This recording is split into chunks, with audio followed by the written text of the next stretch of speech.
Public service commission PSC এর পক্ষ থেকে নতুন করে নোটিশ প্রকাশিত করবে এবং কতগুলি শূন্য পদ প্রকাশ হবে। যোগ্যতা বিষয়ে উল্লেখ করা হয়েছে ন্যূনতম মাধ্যমিক পাস। মন্ত্রিসভার বৈঠকে পাবলিক সার্ভিস কমিশনকে দায়িত্ব দেওয়া হয়েছে।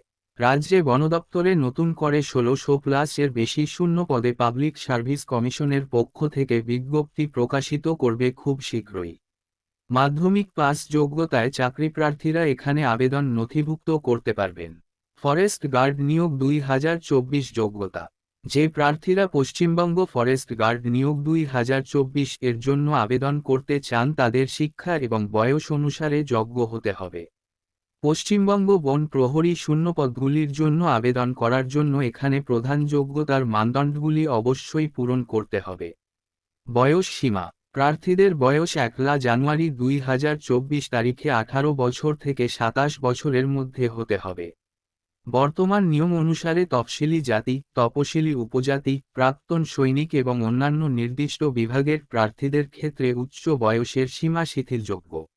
সরকার শিক্ষাগত যোগ্যতা: প্রার্থীদের অবশ্যই ওবিস বা সমতুল্য দ্বারা স্বীকৃত প্রতিষ্ঠান থেকে ১০তম শ্রেণী পাস হতে হবে। ন্যূনতম শারীরিক মানদণ্ড: পশ্চিমবঙ্গে ফরেস্ট গার্ড পদের জন্য আবেদন করার জন্য প্রার্থীদের শারীরিক সুস্থতার নিম্নলিখিত ন্যূনতম মান থাকতে হবে। প্রার্থীদের অবশ্যই জানতে হবে যে পিএসটি এবং পিইটি প্রকৃতির যোগ্য এবং কোন চিহ্ন বহন করে না। যাই হোক, নির্বাচনের পরবর্তী পর্যায়ে উপস্থিত হওয়ার জন্য এই পর্যায়ে যোগ্যতা অর্জন করা বাধ্যতামূলক। ব্যক্তিত্ব পরীক্ষা: ব্যক্তিত্ব পরীক্ষা ১০ নম্বর বহন করবে এবং এই পর্যায়ে প্রার্থীদের উপযুক্ততা বোর্ড সদস্যদের দ্বারা পরীক্ষা করা হবে।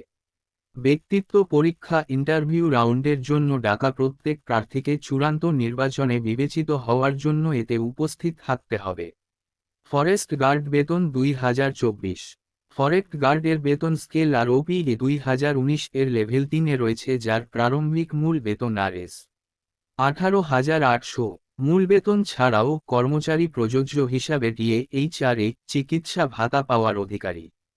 ফরেস্ট গার্ড নিয়োগ ২০২৪ আবেদনপত্র: পশ্চিমবঙ্গ পিএসসি শুধুমাত্র অফিসিয়াল পোর্টাল @psc.wb.gov.in এর মাধ্যমে WB ফরেস্ট গার্ড নিয়োগ ২০২৪ এর জন্য অনলাইন আবেদন গ্রহণ করবে। অতএব যোগ্যতা পূরণকারী প্রার্থীরা শেষ তারিখের মধ্যে অনলাইনে আবেদন করতে পারেন।